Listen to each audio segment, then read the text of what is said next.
সকাল সকাল বেরিয়ে পড়লাম বাজার যাওয়ার জন্য। বোনও যাবে বলছিল, তাই বোনের ওয়েট করছিলাম। বোন তো আসছিল না, দেখলাম বোন আসছে। বোনকে বলছি চল, অলরেডি লেট হয়ে গেছি, আর বেশি লেট করে লাভ নেই। তারপর আমরা বেরিয়ে পড়লাম বাজারের দিকে, কারণ এমনিতেই আমরা লেট হয়ে গেছি। তো বোন খুব হাসাচ্ছিল, আর আশেপাশের লোকগুলো খুব আমাদের অমনি তাকাচ্ছিল। এইসব করতে করতেই চলে গেলাম বাজারের দিকে। তারপরে দেখলাম যে মাঠে খুব সুন্দর সর্ষে ফুল, তো ওখানে দাঁড়িয়ে ছবি তুলতে ইচ্ছে করছিল, কিন্তু এমনিতেই লেট হয়ে গেছি আমরা।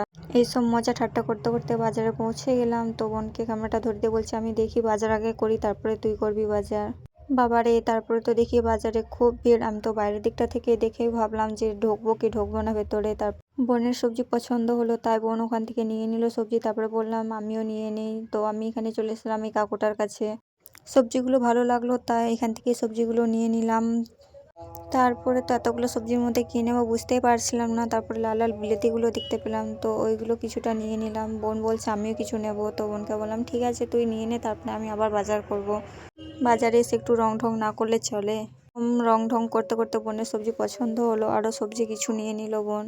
তারপরে আমার কিছু মাছ নেওয়ার ছিল, তো মাছ নিতে চলে আসলাম। এখান থেকে এই ছোটো ছোটো মাছগুলো খুব পছন্দ হলো, তো কাকুকে বললাম এই মাছটাই দিয়ে দাও। তারপর এই যে বাড়িতে যাওয়ার জন্য বেরিয়ে পড়লাম আমরা।